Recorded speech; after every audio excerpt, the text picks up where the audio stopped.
migambi y'urudandazwa n'amahinguriro mu gihugu kibanyi ca Tanzania. Inkuru yatanzwe n'ikinyamakuru The Citizen isa niyatangaje abarundi batari bake mu gihe Burundi bumaze igihe mu bibazo vy'igitoro, mu bibazo vy'amafaranga y'agaciro, zimwe mu nsiguro mbere zitangwa akabari ubukene bw'amafaranga y'agaciro. The Citizen ico kinyamakuru cyandika ko muri uyu mwaka wa 2025 gusa Uburundi bumaze gushora imitahe iharugwa mu miliyoni zirenga 115 z'amadolari y'abanyamerika mu mitahe mu gihugu ca Tanzania. Mbere bukaba buza ubugira kane bushora imitahe muri ico gihugu bukurikira Ubushinwa, Emiha Arab Ini n'igihugu cy'Ubuswisi. None mbega abategetsi b'u Burundi basanze ivyiza ruko boja gushora imitahe muri Tanzania canke ko barukurondera kuja kunyegeza amafaranga bafise mu bihugu bibanyi? Ngiki kibazo tugiye guca hirya no hino mu kiganiro cy'uno munsi. Kuri micro muri kumwe na Gilbert Niyonkuru na Alice Hakizimana. Alice, mwiriwe nimba muriko muranyumva, nakaze muri kino kiganiro. Mwiriwe Gilbert, ndabumva gose, kazi namwe muri kino kiganiro. Eko ngira mwoca mugira ko nk'umugiye gisahira mukamenyesha bariko badukurikira abatumire dufise muri kino kiganiro abashoboye kuboneka mbere n'ibice bigize kino kiganiro. Ego Gilbert, muri kino kiganiro tuzakuba dufise abatumire batatu. Hari abo mbona bamaze gushika ku murongo. Umutumire wa mbere yamaze gushika ku murongo ni Emmanuel Ndereyimana, umuvugizi w'urunani Sefor Arusha. Emmanuel Ndereyimana, turabaramukije, turabahaye n'ikaze muri kino kiganiro. Mwo kugurura akamikro kanyu umukaramutsa bariko batwumviriza ntimwamutwumva Emmanuel Ndereyimana. Kumburengira mukurindira yuko yugura akamikro mwoba murakira abandi. Ego turi kumwe kandi na Professeur Jean Ndenzako, ndabona nawe nyene yamaze gushika ku murongo. Professeur Jean Ndenzako yahoze yigisha mu gisata c'ubutunzi muri kaminuza y'u Burundi. Professeur, turabahaye ikaze muri kino kiganiro. Mwiriwe Alice. Mwiriwe. Umutumire agira gatatu ni Landrine Nteretse, ari mu mashirahamwe adaharanira ivyicaro vya politike. Landrine Nteretse, kaze muri kino kiganiro. Yego cyane, mwiriwe kandi mwakoze kudutumira, taramukije aho tuza kuganira n'abatwumviriza bose, murakoze. Murakoze namwe mukanyangira ngo Emmanuel Ndereyimana aza gusubira kuduga nawe nyine tumwakire tubane muri kino kiganiro. Gilbert, ngo twama tubigenza twibutse ngira ngo kino kiganiro ingene kiza kugenda kiza kuba gifise ibice bibiri. Mu gice ca mbere tuza guhanahana ivyiyumviro n'abatumire batatu turi kumwe kubijanye na kino kibazo Gilbert yaje kubashikiriza.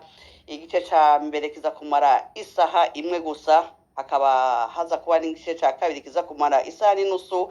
Ico naco abariko badukurikirana bose bavyifuza barashobora gusaba ijambo bagaterera canke bakabaza ibibazo abatumire dufise.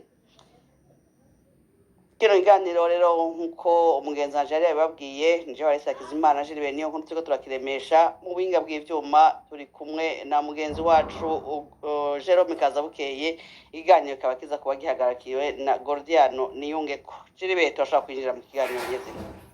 Murakoze Alice, barakoze n'abatumire bamaze gushika ku murongo. Sinzi yuko Emmanuel Ndereyimana ndabona ngira ubu ashobora kuba atwumva, yari yasohotse. Reka mere kumuhinga. Professeur Ndenzako, mukunda kwandika cyane kubijanye n'ubutunzi mu Burundi, mbere mugatanga n'ibiharuro. Mbega ino nkuru yasohotse mu kinyamakuru ca Tanzania ivuga ivy'imitahe Burundi bwashoye, mwebwe mwari muyiteze? Hari amakuru mwari muyifise ko? Nema mutari mufise amakuru, muravye ibiharuro vyatanzwe n'ikibanza Burundi bufise mu bashora imitahe mu gihugu ca Tanzania, mwavyakiriye gute? Bon, je nkibona ijya nkuru ijambo ryaje mu cyambere ryaje nico bita un paradoxe. Nibaza ko mu byo tuje guhanahana tugerageza kuraba ingene nsubiye inyuma gato mu kwemera kuza mu kiganiro suba mfise ubumenyi bwinshi kubasumbya kuri ibi bibazo. Nuko gusa nabonye ari theme intéressant, ntegereje no kwandika kwa kantu gatoyi en terme de paradoxe.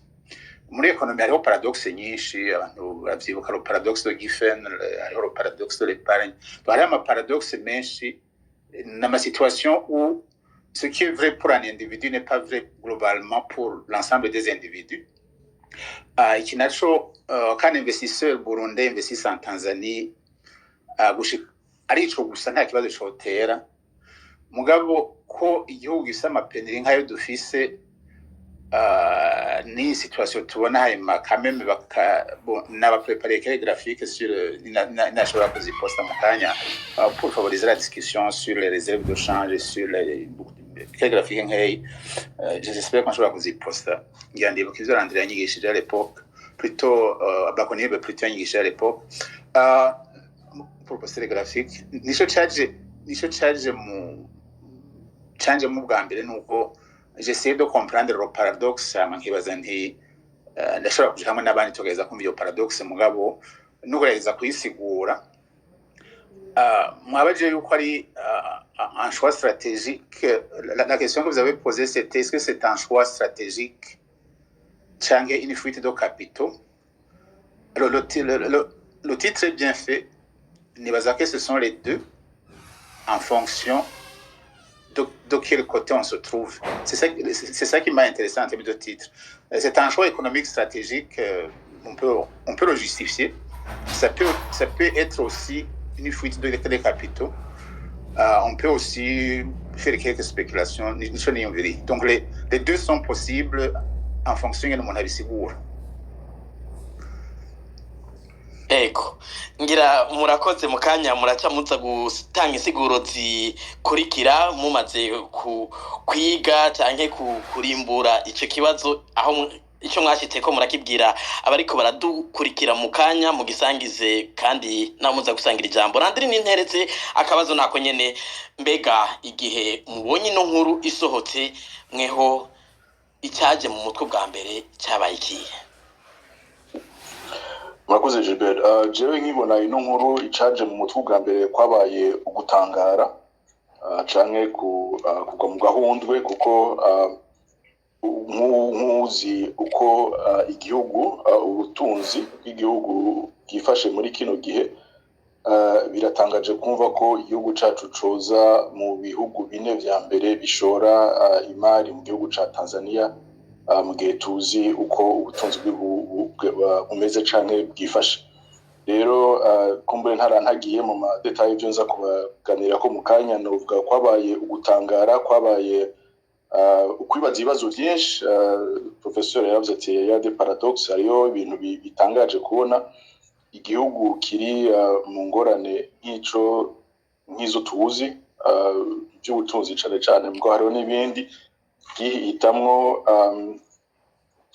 kuba mu vya mbere nta kuri noza ko atanumwe ari kwitega ko Burundi kuronka kibanza ca kane ariko jewe ndavye muri no mutwe w'ijambo mwatwaye w'ikiganiro aho ngeza kubona canke kwiyumvira n'atamatoza yimbitse no banarakoze nibaza ko bisa nk'ejo no kwita fuite capitaux canke kugisha mitahe gusumba choix stratégique niyo ngeza kubitabura muri kano kanya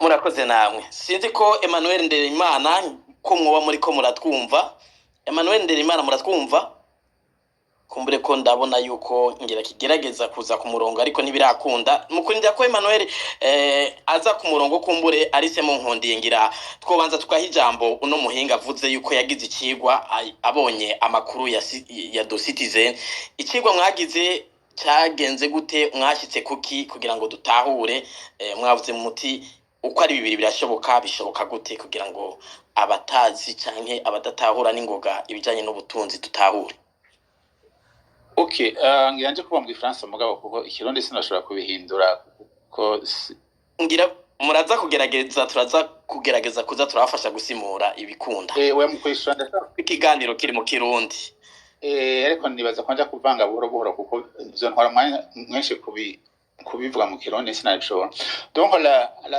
ce que je disais que le paradoxe c'est investir à l'étranger face à la pénurie nationale.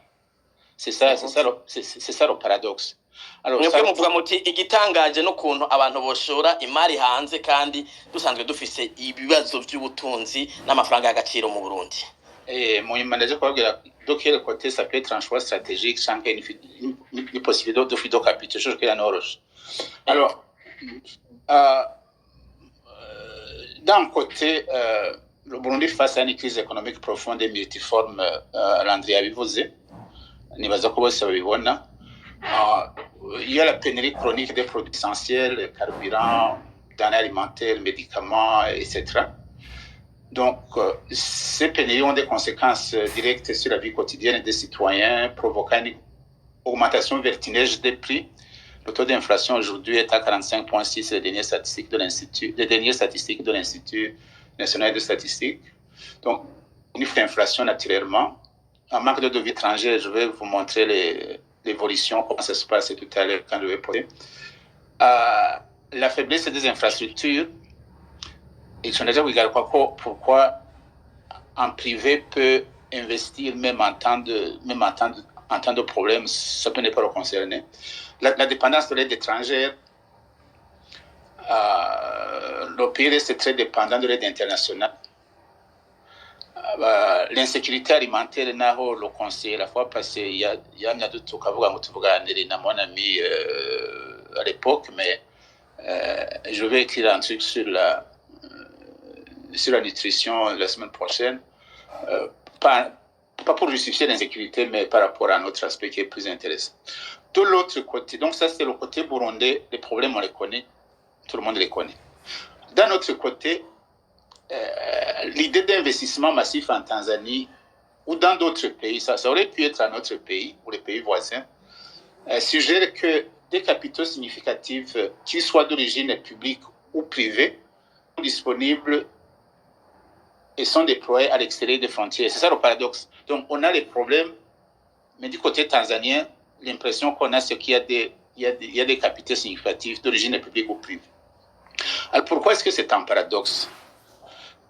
Le paradoxe réside dans le fait que, logiquement, un pays confronté à de telles pénuries criantes et une grave crise de devises devrait prioriser l'investissement de ces capitaux rares en interne. Donc ces investissements pourraient servir à répondre aux besoins fondamentaux de la population, financer l'importation de carburants, de médicaments, de denrées alimentaires. Ça pourrait permettre de développer les secteurs productifs nationaux, investissement dans l'agriculture pour améliorer la sécurité alimentaire, dans l'industrie manufacturière pour réduire la dépendance aux importations, ou dans les infrastructures énergiques de transport pour soutenir l'activité économique. Ces ressources, troisièmement, ça pourrait stabiliser la monnaie, le système financier. Je vais revenir aussi avec des graphiques pour montrer d'où peuvent venir ces ressources. Cet argent, d'où est-ce que ça peut venir? Donc, en retenant les devises dans le pays, en renforçant la base productive nationale, ça peut stabiliser la monnaie et le système financier. Aujourd'hui, tout le monde sait que le différentiel, ce qu'on appelle la prime de change entre le taux de change officiel et le taux de change parallèle a été très croissant ces dernières années. Donc, c'est-à-dire qu'il y a un besoin de stabiliser la monnaie nationale. Donc, quatrièmement, ça peut créer des emplois et améliorer les revenus. Donc, les investissements locaux stimuleraient l'économie et offriraient des opportunités à une population souffrant du chômage. Aujourd'hui, je pense que le taux de chômage ou le taux de sous-emploi, malgré l'histoire du paillage qui crée des emplois de sous-emploi de toute façon. Donc, le taux de chômage des diplômés aujourd'hui, peut-être ça atteint 85% ou plus de 80%. Donc, on a un problème d'emploi et c'est très important. Donc, maintenant, en investissant à l'extérieur, on exporte des emplois.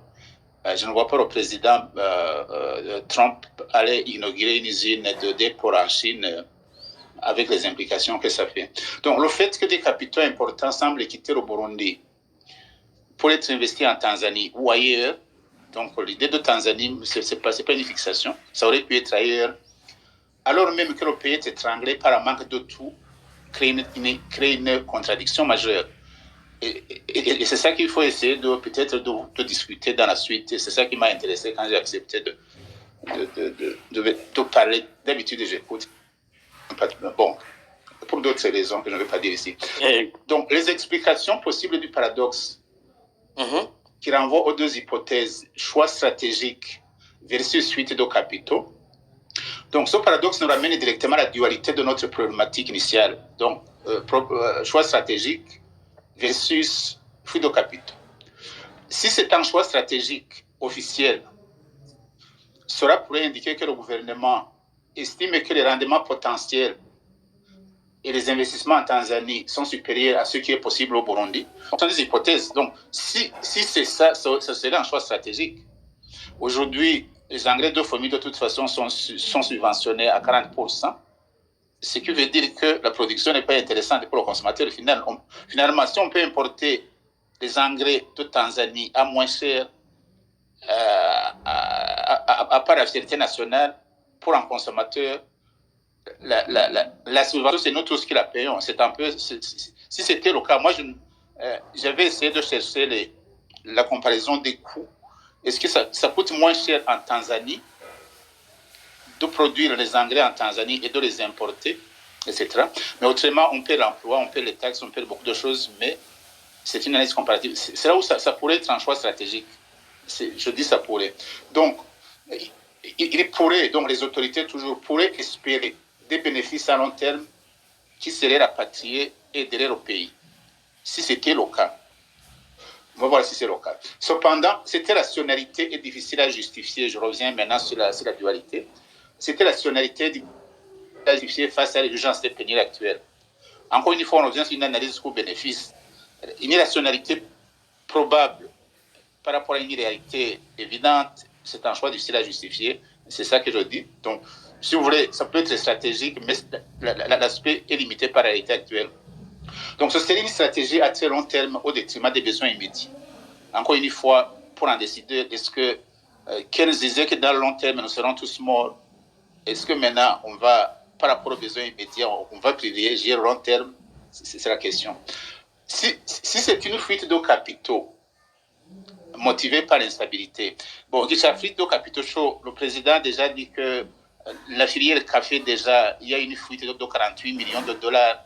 Donc, quelque part, le barrage d'Ompanda, c'était pas des francs imprimés par la Banque centrale, c'était des dollars. Donc, il y a eu beaucoup de capitaux détenus à l'extérieur.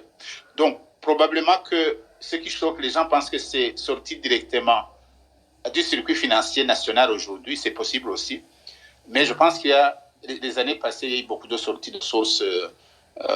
Une des sources évidentes étant, que le président mentionnait aussi, c'était le commerce des devises. Déjà, l'évolution du taux de change pareil, etc. Umuntu aguhaye nk'amadolari 200,000 ugaca uyavunja mu kwezi kumwe urashobora kuronka aya madolari yose yo kuinvestisa. Bisuffit ko akugarantiza ko uje uravunja usubira muri banki, bakuvunjira usubira muri banki, uvunja kuri 7,500 usubira muri banki baguha kuri 2,800, ugaca ukora ako kazi gusa pendant un mois, ugashobora kuronka aya mahera yose mbinvestise. Et c'est ça qui s'est passé les années passées. Ça, c'est pas moi c'est le président qui a dit. Vous vous rappelez? Donc, ils n'ont pas beaucoup aidé le système productif. Bon, maintenant, ça, c'est une fuite de capitaux aussi, si vous voulez, puisque l'argent ne revenait pas. Importation, surfacturation, sous-facturation, ça a généré beaucoup d'argent aussi qui est resté à l'extérieur.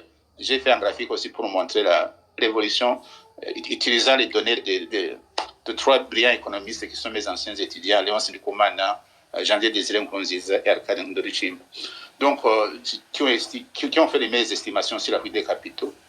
Alors, dans un contexte d'instabilité politique, où que c'est un problème aussi, parce que ça augmente l'instabilité politique, etc. Donc, la création de département de la mobilisation, de la propagande,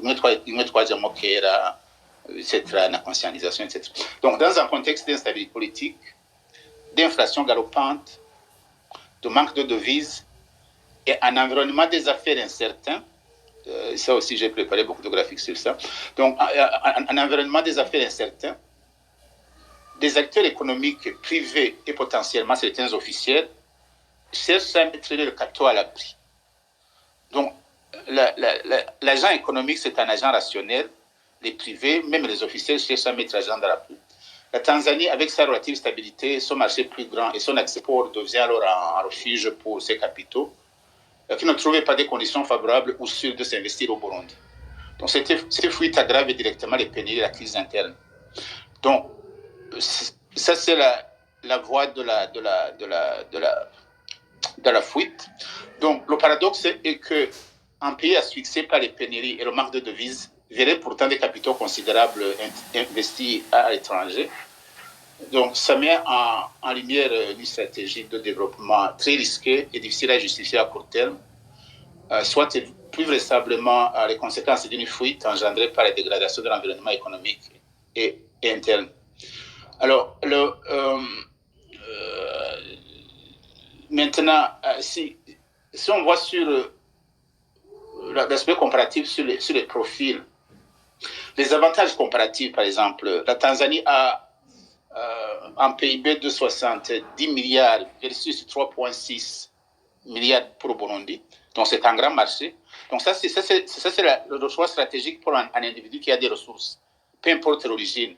Donc, il y a la question de l'origine illicite il y a la question de l'origine et il y a la question de l'utilisation des ressources. Donc, pour un privé ou même un officiel qui a des ressources rationnelles, il va viser le marché. La population, c'est 60 millions. Une croissance stable, 4,9 en 2002, projetée à 5, etc. L'accès à l'océan Indien. Donc, il est plus facile d'exporter les engrais au Kenya à partir de Dar es Salaam que de les exporter à partir du Burundi, probablement.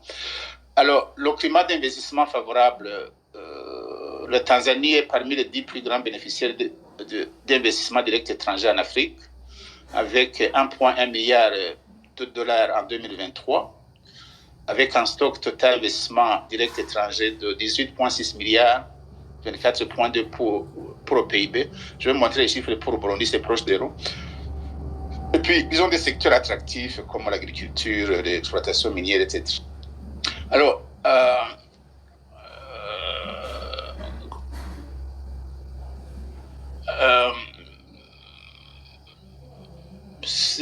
les avantages, la logique économique, maintenant, on a dit que l'origine, il y a la récupération des fonds détournés, 48 000 francs volatilisés entre 2019 et 2022, etc. Donc, il y a des ressources, officiellement, ils ont reconnu qu'il y avait des ressources qui étaient parties. Donc, la logique économique sous-jacente, une stratégie de survie économique. Ici, c'est pour les propriétaires de capitaux qui, dans un environnement qui ne permet pas, qui n'est pas stable, essaient de jouer une logique économique. Alors, investir à l'étranger peut contourner des contraintes domestiques. Contraintes domestiques, inflation, instabilité politique et tout ce que vous savez.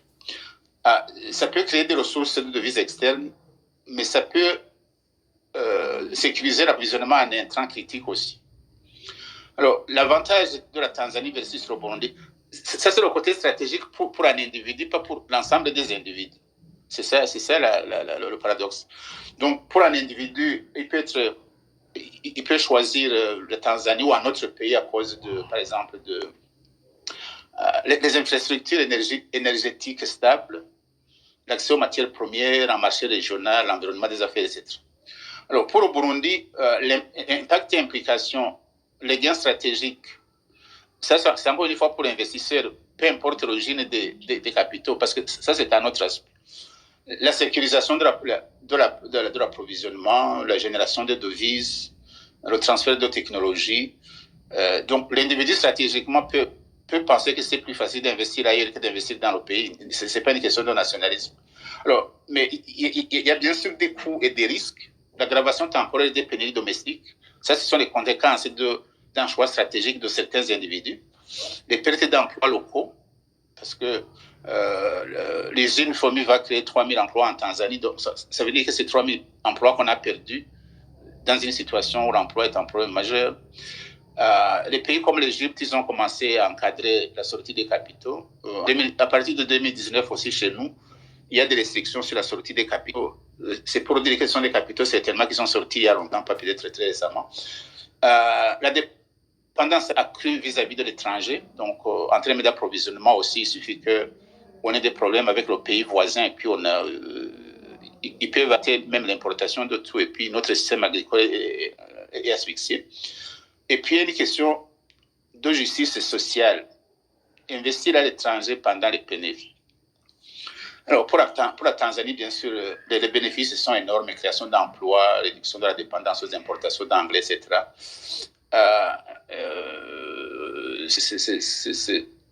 C'est plus évident. Alors, l'autre aspect, je vais être rapide, c'est ce que j'appelle le phénomène des champions cachés. Donc, les caractéristiques communes, donc, les entrepreneurs soutenus par le pouvoir politique, c'est un peu ça. Donc, ce que j'appelle les champions cachés. Et puis, les gens vont dire entrepreneurs. Beaucoup de gens, certainement, ils ont créé des entreprises à partir des exonérations, à partir du commerce de devises, etc. C'était pas sur base vraiment de l'activité réelle, autrement, on n'aurait pas un PIB qu'on a aujourd'hui. Donc, les champions cachés ont des caractéristiques communes. Ce sont des entrepreneurs soutenus par le pouvoir et les stratégies d'expansion régionale précoces. Donc, quand on va faire une expansion régionale, etc., parce qu'on est voir. Alors, l'exploitation d'opportunités de marché transfrontalier et le contournement des contraintes réglementaires. Alors, les leçons et les perspectives, donc pour les pays en crise généralement, l'investissement externe peut être une stratégie de survie. Ça, c'est pour l'entrepreneur. L'importance des réseaux politico-économiques, on a vu que l'ouverture s'est faite à un niveau très élevé. Donc, et puis, la créativité financière face aux contraintes de devises. Alors, pour les pays récepteurs, ça, il y a bien sûr le potentiel, etc., etc. Alors, je vais terminer sur les défis et les interrogations. C'est peut-être là où le sujet m'a intéressé aussi. Les questions de gouvernance. On revient sur la gouvernance. La transparence dans le financement des idées sortantes, des investissements directs étrangers sortants. La transparence. Quelle est l'origine de ces fonds? Je pense que c'est ça aussi qui a fait que vous avez pensé à une fuite des capitaux. Quels sont les actionnaires, quelles sont les propriétés de ces fonds, etc. Donc, il y a un problème de transparence. C'est même peut-être ce qui nous alerte le plus, c'est que qui sont les propriétaires, comment ils ont acquis, etc., comment c'est sorti. Donc, la transparence dans le financement. Deuxièmement, l'équité dans l'allocation des ressources rares. Si quelqu'un peut avoir 115 millions pour produire des engrais en Tanzanie, en supposant que c'est sorti par la voie normale, et que vous demandez $20,000 pour enseigner votre enfant au Canada ou ailleurs, c'est exactement la même chose. Vous n'allez pas avoir $20,000 pour enseigner votre enfant, mais c'est un investissement en capital humain. L'autre va faire les engrais, vous allez faire un investissement en intelligence. Votre enfant, s'il étudie, il peut créer une usine comme FOMI, mais FOMI ne va pas créer un enfant comme le vôtre si vous l'étudiez. Donc, la personne qui enseigne son enfant, il fait le même investissement que la personne qui va créer, qui va produire les engrais. Ça dépend de quel horizon. Et en termes peut-être de productivité marginale de l'investissement, pour reprendre le terme de l'économiste de la rue qui a posté un truc récemment. Donc, entre avoir $20,000 que vous n'allez pas avoir, même si vous avez l'équivalent en monnaie nationale pour éduquer votre enfant, alors qu'un autre peut avoir, je ne sais pas, 5 fois plus pour produire, ça peut être l'anglais, ça peut être n'importe quoi. Ça, c'est un problème d'équité dans l'allocation des ressources par rapport à ce qu'on attend de ces ressources. Et ça, c'est même un des problèmes des finances publiques, puisque c'est une cagnotte qui appartient à tout le monde et certains en bénéficient plus que les autres. Donc la question d'équité en finances publiques, c'est très important. Vous demandez 500 pour aller vous faire soigner. Bon, 500, ça ne vous soit pas soigné. Même si vous allez vous soigner, c'est pour maintenir en capital humain, puisque vous allez guérir et puis être productif. Donc, ce sont des investissements différents, mais qui sont perçus différents. Troisièmement, la durabilité des stratégies de contournement, bien sûr, c'est les stratégies pour contourner un peu les règlements qui existent. Alors, les risques futurs, c'est la dépendance croissante aux investissements externes, la vulnérabilité aux chocs politiques bilatéraux. En 72, pour ce qui existait, la Tanzanie nous a fait un embargo qui était très dur. Il a refait en 96, il a fait en 72. il peut le faire demain. Donc la dépendance croissante aux investissements externes, c'est ça. C'est-à-dire vous dépendez aussi au sens, dans le gros sens. Et puis la soutenabilité à long terme. Donc le contrainte le reste, je pense que j'ai dit globalement sur... Professeur Girago, turaza kubigaruka ko les contraintes, peut-être les défis, les implications y'ibyo byose. Tout à fait. Turaza kuronka akanya ko kubigarukako. Ndabona ku murongo Emmanuel Ndereyimana yahavuye adushikira. Emmanuel Ndereyimana mwa muri kumatwumva turabaramukije kaze muri kino kiganiro. Mwiriwe neza madame Alice. Gusa igihe mwatangura nari mfise ibibazo bya connection sinigeze numva neza introduction musubiriyemo kibazo. Turiko tuganira ku makuru amaze imisi avugwa yamenyekanye cyane kubera yanditswe mu kinyamakuru cyo muri Tanzania aho bavuga ko Uburundi bugira kane mu bihugu bishora imitahe mu gihugu ca Tanzania. Professeur Ndenza ko ngira ngo mwamumvise nawe ko bivuga mu rurimi rw'Ifaransa benshi batashoboye kubikurikirana mugabo turabigaruka ko ngira ngo mu buryo burambuye tugarutse nko karwaro gasanzwe bariko bavuga cyane kuri shirahamwe FOMI riheruka kugurwa muri Tanzania aho mbere n'umukuru w'igihugu yatumiwe mu birori byo kugurura iryo shirahamwe. Mwebwe musanzwe muri politike kandi murakurikirana cyane ivyo mu karere kubona Burundi bugira kane inyuma y'Ubushinwa, Suisse na Emirate Arabe Unis, hanyuma Burundi bukaza kane mu bashora mitahe muri Tanzania. Ivyo mwebwe mu vyakira gute? Mubona arakarusho cyangwa mubona harimo gahatsi? Ego murakoze cyane ku ijambo. Batanzi ni Emmanuel Ndereyimana. Ndi Murunani Sephora Arusha nkaba ndi umunyamugambwe secrétaire executif umunyamabanga nshingwabikorwa mu mugambwe IPDS Gamibanga n'umuvugizi wa Sephora Arusha. Ico tumaze imisi tubyumva ngena amafaranga y'igihugu yahereye hanze kuja gutanguza amashirahamwe canke amaproje mu bindi bihugu. Tanzania niyo mubonye nuko mutazi ko hari bindi byakozwe muri za Guinea Equatorial. Umuryango w'umukuru w'igihugu urafise ibyo uri kurakorerayo, baraguze n'amazu kubera bazi ingene bariko baratwara nabi ejo nejo bundi abanyagihugu bashobora kubihinduka bakabikura nk'akanuka babaye barategura ibizobatunga mu mahanga. Baraguze n'inzu barateguye guhunga aho bazohungira yose n'amafaranga y'igihugu yagiye mukibaza ngo amadolari yagiye he nta mutahe ukurangura ibitoro kibaho ibinabiriya byose byarabuze mu gihugu. Amafaranga rero amwe aratanguye araboneka ko batanguye kuyashira mu gihugu kibanye ca Tanzania. Ijya FOMI murazi yuko iki kibazo numvise abakiraba n'ijisho scientifique technique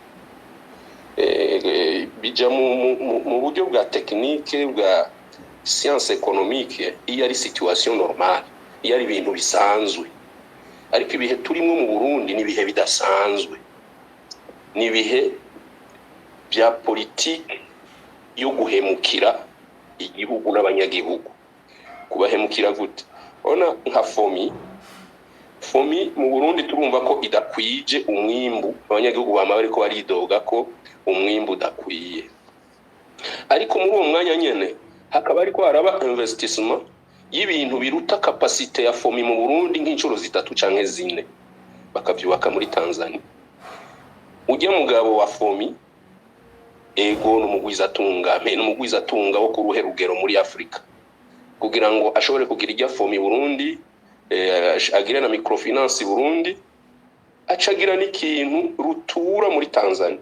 Hajya rero muri Tanzania siwe uwo mugabo Emmanuel Ndereyimana mutubwira nimba mumuzi abariko batwumviriza yitwa nde, amakuru mufise avuga ko ari bande bashoye iyo mitahe?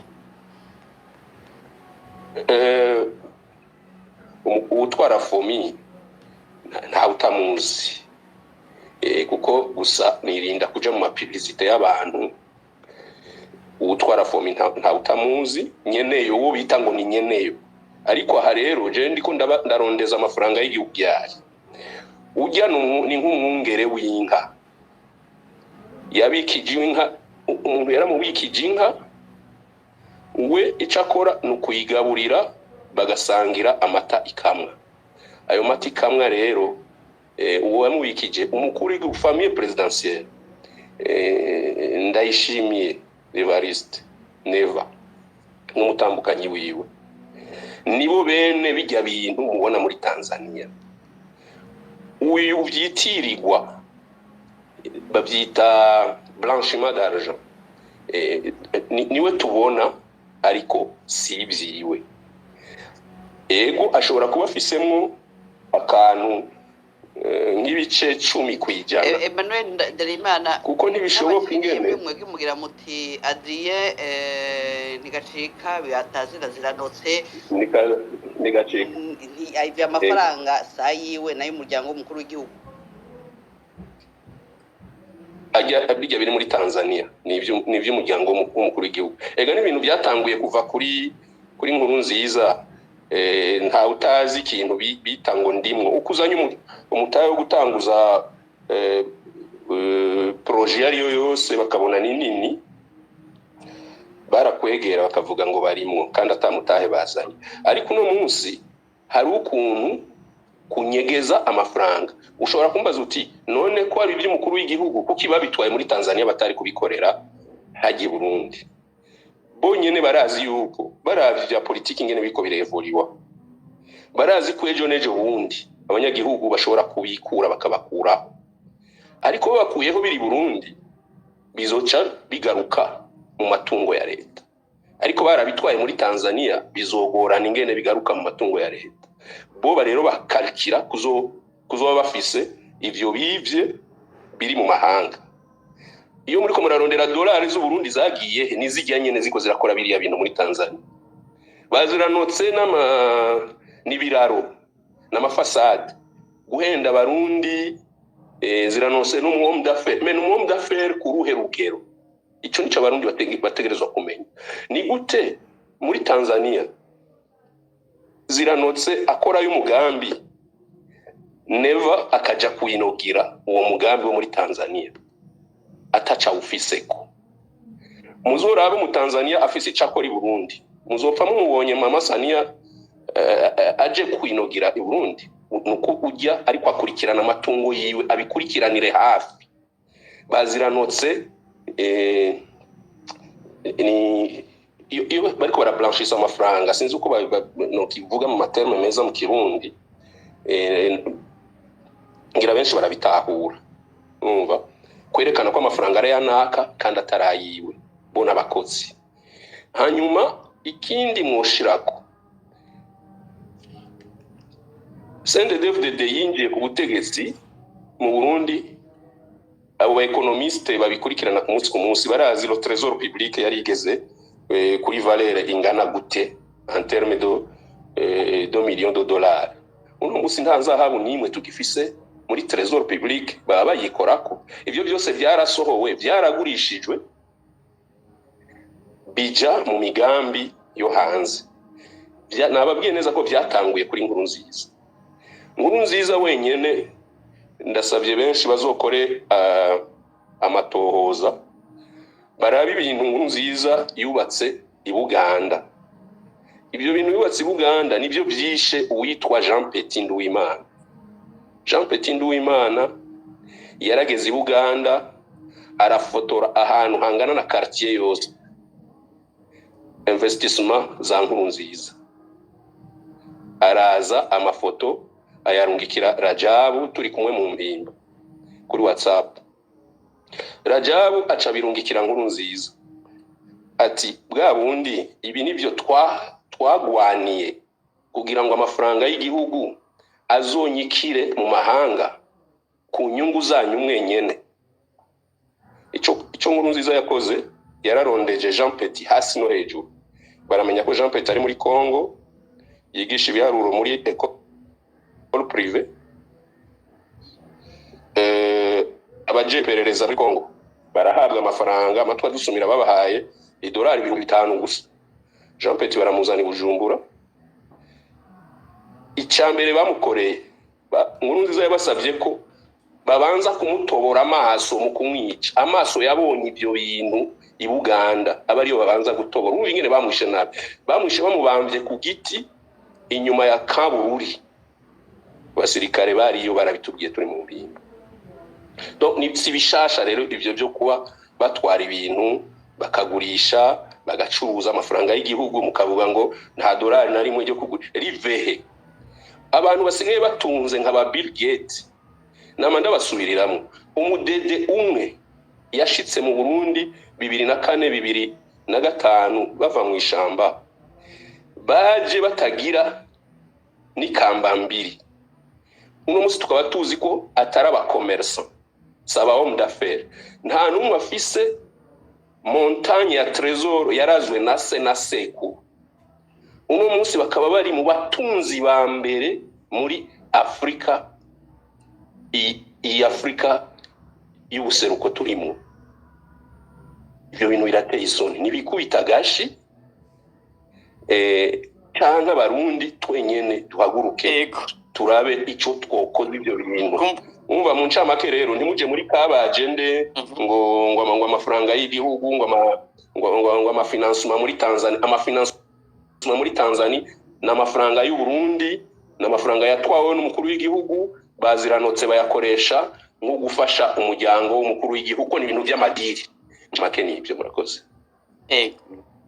Murakoze Ndereyimana. Landry n'interetse ngira mwakurikiranye ibihejeje kuvugwa na Emmanuel Ndereyimana n'ivyavuzwe n'umwigisha Ndenzako aho yagarutse ku kigwa gikomeye yerekana ati mu Burundi hari ibintu byinshi byatezwa kuba biriho uburimyi nibibazo amabarabarani n'amahinguriro nta yariho hanyuma kandi y'imitahi gumijwe mu gihugu abantu bari kuronka akazi aranatanga mbere n'igitigiri cy'ibihumbi 3 abantu 3 boshiwe kuronka ubuzi bataburonse yerekana ibihushane biri hagati yo kugenda gushora imitahe hanze kandi mu Burundi byari bikenewe. Mwebwe mutagarutse ku byo bavuze hari yindi siguro namwe mubona kuri ivyo twumvise kuri iyi nkuru yuko hari abagwiza tunga b'abarundi boba bakorana n'abategetsi mu Burundi kugira ngo bagende kunyegeza amafaranga hanze?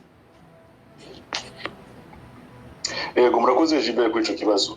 Nibaza ko abahejeje kuvuga ncane Ndereyimana bivuze neza yuko turi inco no kwita muri logique d'exportation canke gutwara naduke twari dusigaye mu gihugu bigatwagwa n'abantu ejo twari tuzi ko ari abantu basanzwe ngo no munsi asigaye twumva ko ari milliardaire ariko kandi turumva ko atari amahera yabo n'amahera y'igihugu akoreshwa. Rero ni bya bindi bavuga yuko ikibazo kijanye na transparence muri gouvernance cyane gouvernance économique donc umuco gukorera mu muco atabihari. Twibukanye anabaza ko bose bari ngaha babyibuka yuko igihe umukuru w'igihugu ahari no munsi yashika ku butegetsi yari yavuze yuko nkuko ibwirizwa shingiro ribisaba abari mu mabanga bashikiriza uburyo ubutuzi bwabo uko byifashe. Hama hareze indwi zibiri akivuguruza no kuvuga aho yari yatanguye kugurura no vuga umuryango yuko badashaka tume bita redevabilité canke gukorera ku muco canke yuko abantu bashobora kubona uko abantu bamwe n'abandi ivy'ubutunzi bwabo bigenda byunga cyane abantu bari mu nzego. Uno munsi kibazo kimwe dufite mu gihugu cacu kandi gikomeye nuko abari mu nzego za politique abari abategetsi bakomakomeye usanga ari bo kandi ari n'abagwiza atunga bakomeye. Aha rero hari igihe bavyikorera abo nyene hari igihe baca ku bakomisiyoneri nk'ivyo twumvise batubwiyenga. Iki ni kibazo kuko ntushobora kuba uri muri politique wajejwe amabanga haba muri zya nzego zitatu executive legislative canke mu bucamanza mukaba uri no muri no mu kubiza ubutunzi haracaba conflit d'intérêt kandi usanga ivyo byo kurondera ubutunzi byihuta bitwara ikibanza kinini n'umwanya mwinshi gusumba uwo mwanya wari gukoresha kugira ngo uri kurakora amabanga. Ico nico numva no kwishura mugabo mu nkundire shireka nanje ku ma point nkane nashaka kuvuga muri bino bintu wari watwarije ubwa mbere tugitangura ikibazo JP ati mucumbi no nkuru mwavyumvise gute mwebwe je navuze ko atari gutangara gusa naciye nihutira kuraba ico budget yo muri uno mwaka turimo ushira wa 2026 uvuga ugiye kuraba nifashije kandi ibiharuro nashoboye kubona ajya mahera bavuga bashoye muri Tanzania ni miliyoni 115 z'amadolari uyashize mu marundi nyazo ko ari hafi miliyari y'amajana 8 aho ni muri trimestre imwe donc mu mezi atatu yo muri trimestre ya gatatu mu kwa mbere gushika mu kwa gatatu kuno mwaka umuntu agaca yiyumvira ndiko ndagira cyane ubita projection en perspective mbega igihe gushora izo mari byo bandanya kuri uwo murindi no kuvuga uburundi bwoshora hafi imiliyoni amajana 460 ko ufata cyo giharuka kwizana 4 ku mwaka ibiharuro turiko turavuga no munsi ni byari byo kuri trimestre imwe mu gice c'amezi atatu donc bicubigwizana 4 ucusanga ari imiliyari 3 n'amajana 2 amafaranga y'amarundi ayo n'amahera asumba kure niyo Changaruka kuri cha kibazo umenga ni professeur Erika aravuga kijanye na equité sociale cyangwa justice sociale uciye uca kuraba rero muri budget y'uno mwaka 2025 turiko rakoreshwa amahera ico bugita dépenses d'investissement azoja mu bisatanya mukuru bituma ubuzima bubandanya ku bantu bose agera ku miliyaridi 2,200 n'amajana 5 no kuvuga amahera igihe iyo izo mari zobandanya zishogwa kuri uwo murindi byo kwerekana yuko amahera asoka hanze aruta kure ni amahera akoreshwa mu gihugu twibukanye yuko ayo mahera namwe aja hehe mu gisata c'uburimyi mu gisata uburimyi n'ubworozi amagara y'abantu indero inyubako n'ibindi rero gacuna umenga hariho logique de claire de fuite de capital d'exportation de capitaux au détriment mu gihe baba ayo mbare biri kubera ngo guzigura bwanze kuvyumvikana amahera rikatwagwa cyane hanze gusumba ko n'amahera make ahari yokoreshwa kugira ngo asahirize mu kigega cy'igihugu cyane biteho ibintu umurundi asanzwe akeneye uno munsi tutabeshanye umuntu ari yumvira ibi tumvise ino shiramwe itrako muri kora bya fomu byo kugwiza byo gukora umwimbo no kugurisha ariko turazi kandi nuko uno munsi mu gihugu ikibazo c'ifumbire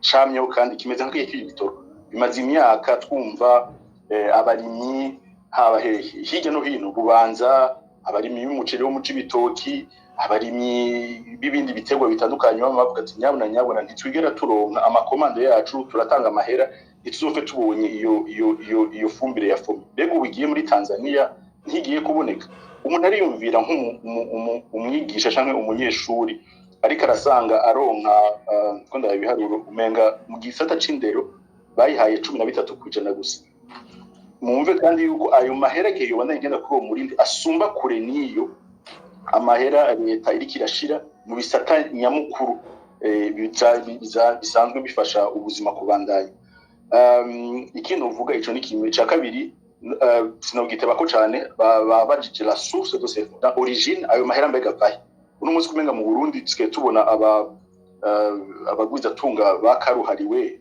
mu kanya gato cyane aha rero hariho uca umuntu acaye bazibazo kubera iki no munsi ubona hariho aba milliardaire bapfuka umenga kundwi cyangwa kwezi ku kwezi bavahe aya ni amahera agenda nyuruzwa akava mu kiga ca leta akitirirwa abagwiza tunga hariho umbure izindi nguvu za politike ziri inyuma zishigikira ivyo biri ikisino giteba ko nibaza ko Nderimana yagisiguye neza ica gatatu kandi naco kihambaye nibaza ko abari ngaha twokuyumvira ko tukanoganza ni ikintu gituma mbere n'igiki gituma abanyamitahe badahurumbira uburundi ni kubera iki abanyamitahe bandi hirya no hino ku isi badahurumbira aho ukabona n'abarundi ubwabo bariko bahitamwo gushora imari zabo mu makungu nuko hariho professeur yabivuze un environnement canke climat des affaires idapermeta canke idatuma umuntu yumva yuko aremye mu mutima yuko imari ziwe yashoye mu Burundi zizoshobora kugira akamaro umva n'abari mu gihugu bakomeye bafite inguvu bariko biyumvira gushora hanze batubwiye muri Tanzania batubwiye muri Guinea Equatoriale n'ahandi ahandi twavuze ivy'amazu agenda kugwa hirya no hino muri Afrika y'Epfo muri Kenya muri Tanzania n'ahandi igihe twumva bari muri iyo logique wobwira gute umunyamahanga canke n'undi Burundi bafite ubwo buryo kubiba kuri iyo si donc bisigura yuko hariho barabona neza yuko ici au Burundi canke l'environnement des affaires burundais n'est pas propice ni favorable yuko umuntu azana imitahe yiwe. Ndabaye akarero gatoyi, turabanyuma muri Afrika y'ubuseruko mu bijanye n'imitahe ico bita investissement direct étranger ziza mu gihugu. Burundi mu gihe bihari urubenga byo mu ntango y'ino mwaka byari ku miliyaridi 35, igihe nk'igihugu kenshi bakunda kugereranya twita ko tunganya byinshi nk'u Rwanda bari ku miliyoni 523. Urumva ni ugwijije hafi inshuro zirenga 15.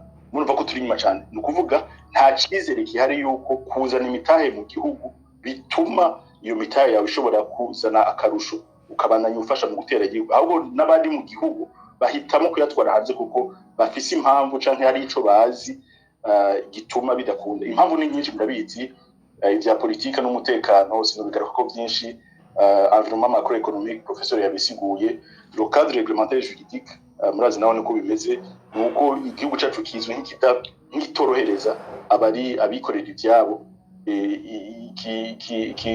Ico bita Africa CEO Forum umwaka weze bafashe ko Uburundi ari igihugu kitorohereza na gato abanyamitahe gukorera mu gihugu. Aho simvuze byama infrastructure afasha n'abandi. Icanyuma nohereza ko ni umuntu yo kwiyumvira mu gihe ibintu nk'ibiriko biraba, mbega n'ubutumwa ubwahe leta ndayishimira ikiraha abanyamitahe baba Abarundi cyangwa abanyamahanga baba yiki mu ijambo rimwe mu kubona yuko amahera angana imiliyoni 115 mu trimestre imwe ashobora gushogwa hanze.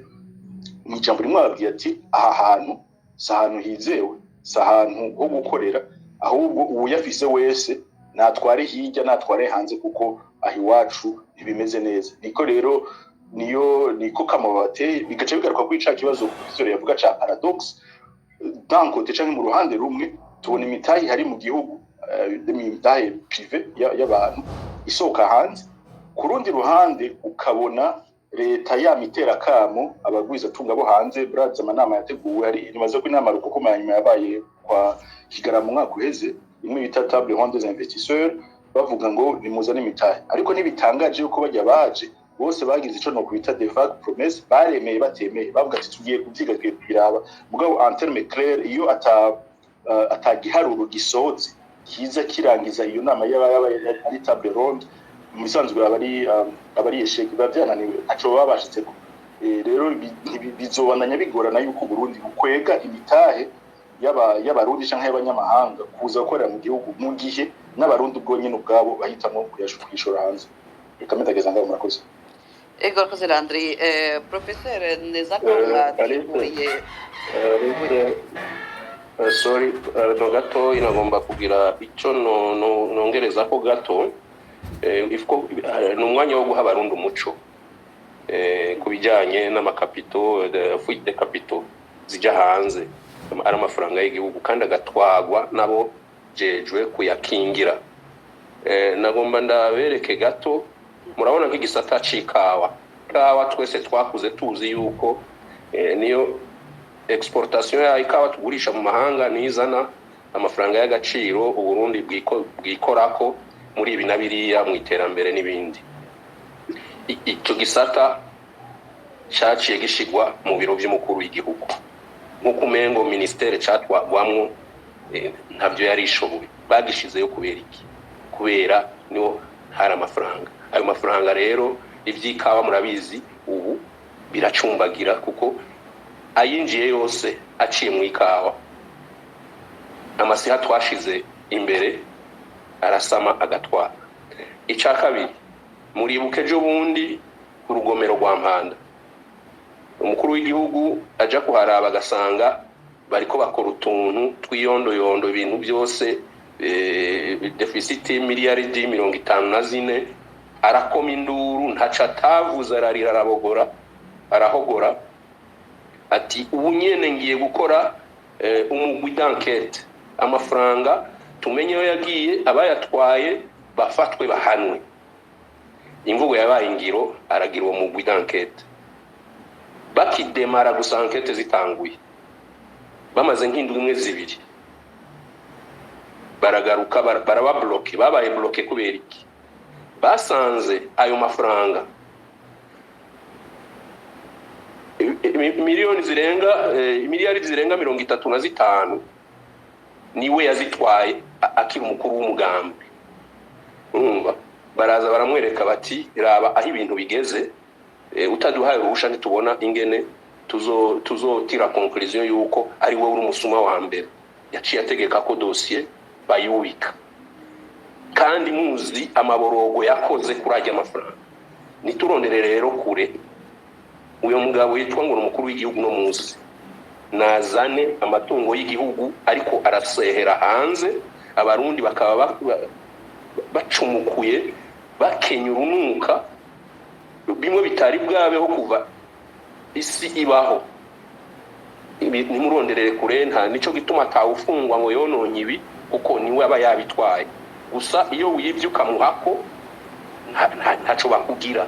Nico gituma bose ubona i Burundi bakaka uriba nta ugukurikirana. Igikuru gusa nuko umukuru w'igihugu aronka pari yiwe. Donc rero ibyo kuja muri kabagende ngo ibiki nibiki, amafaranga y'igihugu turaza hari umukuru w'igihugu niwe yatwaye, afisa abo basangira bamukingiye ikibaba. Donc abo ba commissionnaire afisa abo ba homme d'affaires bemera kumukorera. Uyu kingiye ikibaba umusuma nawe uri umusuma mu bandi. Emmanuel Ndereyimana, ibyo muvuga mbabarenda bakiremwe, ibyo muvuga mubivuga mufise ibyemezo, amakuru yo kwizera canke nibyo mwiyumvira ko vyo bigenda uko? Nta muntu yo kuyumvira ibintu nk'ivyo gutyo. Ijya sendede tubona ibikoregwayo, abo bose bamworohereza kuyatwara n'iki n'abantu twakoranye mu mugambi. Iyo byabarotse baraturika bakavuga ibiriko biraba. Nta kintu rero kibaho kiri au hasard. Nguzi uti ni ibintu noba ndiko ndiyumvira, ubwo bisigura ko noba nibesha ubwo ya mafaranga tuvuga ngo umukuru w'igihugu yaribye ngaya arunze hajya ahantu. Haraho mutwereka mu Burundi ntaho amafaranga bariko barayinvestisa hanze. Ibisata byose by'amafaranga murazi ko bace babishira muri Presidence de la République, babishizeyo kubera iki? Bayiba tacamira. Nuko rero nico gituma ni amatora ageze bategerezwa kwikingira bibaho mu bijanye n'amategeko, n'abazoyatora nk'ubu bari bakoze 100%. Ni ibintu byo gukingira ivyo biba, nta kindi. Mwumva rero twashize imbere amasiha, harageze ko abarundi tureke kuraba imboyongo twitoza utunyoni. Harageze ko duhaguruka dusubizwe ivy'igihugu. Iyo turiko turabivuga gutya si byacu, si bya Emmanuel Ndereyimana, ni ivy'igihugu, ni vyawe umenyesha makuru, ni vy'umwana akivuka, ni vy'abari mu gihugu bacumukuye bagenda n'amaguru ijoro n'umurango. Igihugu kitagira n'iritiro rimwe ry'ipeteroli, kuko nayo bakoresheje igitoro bakoresheje mu matora ejo bundi. Mushobora kuvuga muti amatora yarabaye, imiduga yaragenze, matwa dusumira stock y'abanyafrika du Sud bariko barastock i Burundi mu gutegura ibitero bazokora muri Kongo ngo bigarurire aho M23 yatwaye. Igitoro bamaze gustoka i Burundi nico babaye barakoresha mu vy'amatora. None mwibaza ko ari ibintu twemvanta? No, ni ibintu biraho biri clair. Donc rero abarundi twikubita gashi tusubiza ibintu ku murongo, kuko abo twita ngo twashize imbere cyangwa abamategeko bikoreye bonyene yashize imbere, murabona ko batumereye nabi. Mutwemereye Emmanuel Ndereyimana, ngira turaza kubongera ijambo mu kucokogwa. Ngira duhe akanya Alice abanze abaza abandi batumire, hanyuma duhe n'ijambo mu kanya. Ngira mwa muri kazanura bari ku murongo kugira ngo tuze kubaha ijambo. Alice, mwari mufise ikibazo ku bandi batumire babiri? Ego kibazo mugabo twibutse abari batwumviza ko bikazanura mu kanya gatoya, inyuma batumire beje kwishura aka kabazo basha babikazanura baramasaba amajambo abifuza kugira ico babaje canke ico bashikirije. Akabazo nagira mbaze professeur Ndenzako, mwasobanuye neza ico mwise paradoxe, ibi byo gutwara ubutunzi hanze, ko yoba ari amatungo ariko aribwa canke yoba ari strategy y'ubutegetsi, ariko uno munsi umuntu aravye amafaranga yakoreshejwe n'ibiriko bibera mu gihugu, nivyo mwagize muti paradoxe. Hari indi paradoxe, habuze ibintu byose byankenerwa, igitoro, sukari, ishirahamwe ryari risanzwe rikora neza Braludi ntigise byango, hari ibintu byinshi abanyagihugu bakeneye bibuze mu gihugu bituma n'ubuzima buzimba. Igikunze kuvugwa nuko ngo habuze amafaranga y'agaciro, harabuze amadevize. Umuntu akaca yumva amafaranga nkayo ariko atwagwa hanze avuye mu gihugu, ni ukuvuga ngo si amafaranga abuze ahubwo yakoreshejwe mu bindi.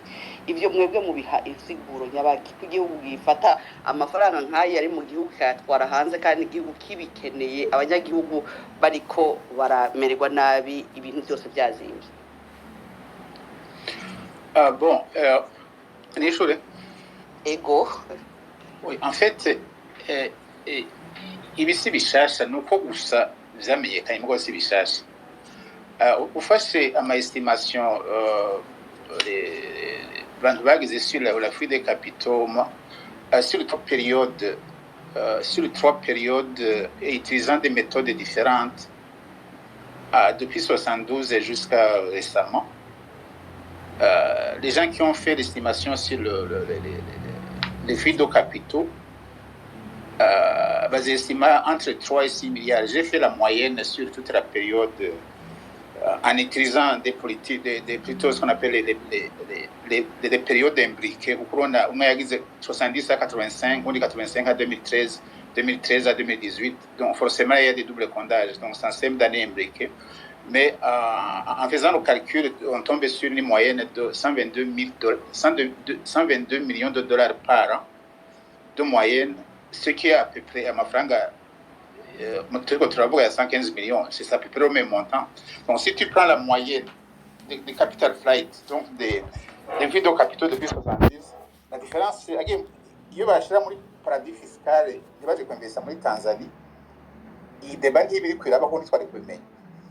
Donc la question n'est pas nouvelle. Oui, au moins, elle est très informée, ce que je ne suis pas moi.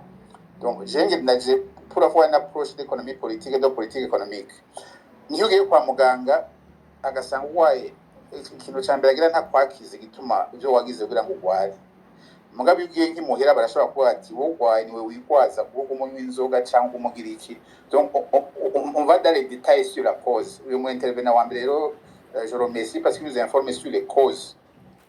Je suis plus sur la partie thérapeutique pour utiliser le langage médical. Donc je m'occupe plus de la partie thérapeutique. Le malade est déjà là et je connais les causes plus ou moins. On peut les chercher. Disons, je ne les connais pas, je vois les symptômes. Donc, je suis sur la partie thérapeutique un peu. Et si je vais sur la partie... Donc le paradoxe, vous c'est l'économie dans des situations qui exigent depuis peut-être que les plus jeunes existants, où les situations particulièrement graves, dans le rythme d'enrichissement, il a besoin de les autres années, certainement. Alors, au-delà de ça,